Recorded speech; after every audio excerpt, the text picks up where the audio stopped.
Hello everyone. তো বহু বছর পরে সুযোগ পেয়েছি একটু ঘুরে বেড়ানো। তো হঠাৎ করেই প্ল্যান হয়েছে আমরা ঘুরতে যাব। তো বেরিয়ে পড়লাম ভোর ৫টার সময়। তো বেরিয়ে পড়েছিলাম, বাপি দিয়ে এসেছিলো আমাকে রাস্তায়। তারপর আমাদের পশুদের একটু খাবার দিচ্ছিলাম, যথারীতি স্টেট বাসে উঠে পড়লাম। তো 1 জুনে ফার্স্ট সারপ্রাইজ ছিল, আমাদের স্টেট বাসে ভাড়া নেয়নি।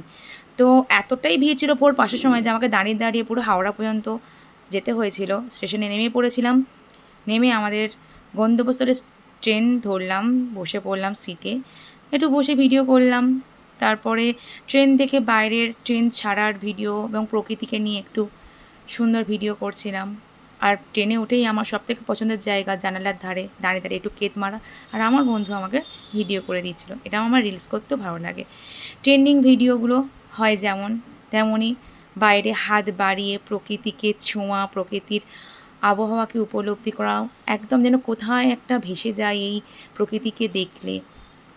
তারপর যথারীতি আমাদের স্টেশন, আমাদের গন্তব্য স্টেশন ঘাটশিলায় নামিয়ে দিল এবং আমরা ঘাটশিলাটাকে পুরোটা ভিডিও করলাম এবং ওখান থেকে খাওয়া দাওয়া করে আমরা বেরিয়ে পড়েছিলাম আমাদের মূল সাইট সিন দেখার জন্য। যেহেতু তার আগে আমরা একটা লজ নিয়েছিলাম, ওখানে ফ্রেশ হয়ে আমরা আমাদের সাইট সিনের উদ্দেশ্যে বেরিয়ে গিয়েছিলাম। এই যে সেজে গুজে বেরিয়ে পড়েছিলাম। তারপর একটা অটো নিলাম, অটোতে করে আমরা রাস্তায় বেরিয়ে পড়লাম এবং ওখানকার রাস্তাগুলো এত সুন্দর, দুধারে কি সুন্দর ছবি আঁকা। আর যেন এমনভাবে অটোগুলো যাচ্ছিলো যেন মনে হয় আমরা কোনো রাইডস চড়ছি, এঁকে বেঁকে যাচ্ছিলাম। তারপর কিছু দূরে গিয়ে আমরা একটা দোকান দেখে দাঁড়িয়ে পড়েছিলাম, কারণ ওখানে ফেভারিট খাবার হচ্ছে পাত পোড়া চিকেন। খেলাম এবং আমি ওখানে হেঁটে হেঁটে একটু এই যে জলাশয়ের ওপর প্রচুর শালুক ফুল ফুটেছিল দেখালাম, এই যে ভিডিও করলাম।